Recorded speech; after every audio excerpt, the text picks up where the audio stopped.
Florida Athletic Commission Big Daddy meeting where they play Captain Save-A-Ho all the time.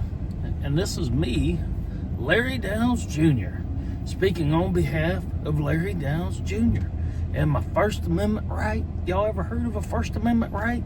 All right, I'm just going to point out some obvious real quick. The first years of the UFC, the Ultimate Fighting Championships, they literally had no regulations whatsoever. They did whatever the hell they want, and their only rules were no biting and no eye gouging. So you could hit in the back of the head, the top of the head, you could spike them on their head, you could hit them in the spine, you could hit them in the nuts. Yeah, anything you wanted. Yeah, anyway, because it's the Ultimate Fighting Championship.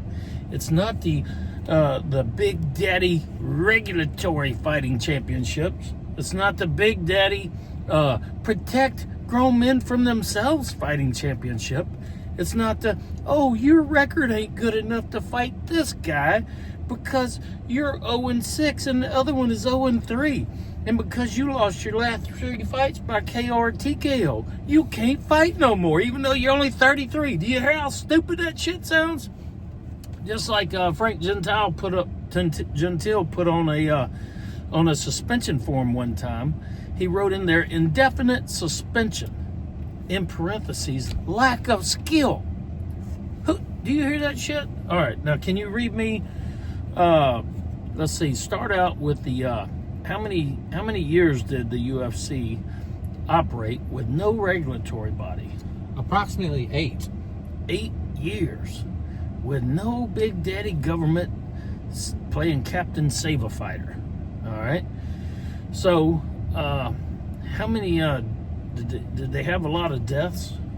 Well, as of August 2024, no one has died in the UFC. What? 0. Even though they operated 8 years without any Big Daddy government? Even though they operated 8 years without any Big Daddy government. That's amazing. And when they didn't have all the safety rules? And safety? And the weight divisions? Oh, no. Oh, my. Oh, my. How were they able to do that? How were do you think they, you think there was any mismatches? I've probably seen some mismatches for sure. Yeah, they did quite a few. And they had no bureaucrats? Purposely. Then they had no bureaucrats to save them from mismatches? Nope.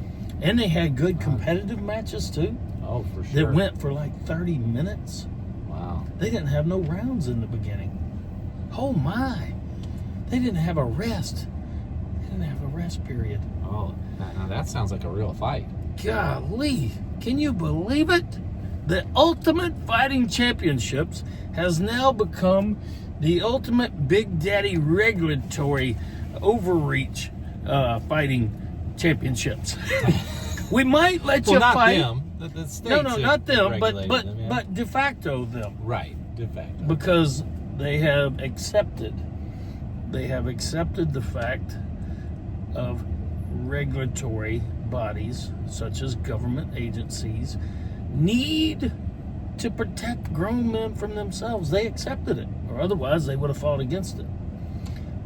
Now, how many times do you think that the UFC in those days, how many times you think government regulatory bodies such as boxing commissions, senators, and other bureaucrats said that it was just brutal and that they're unethical and unprofessional for allowing this type of conduct and combat?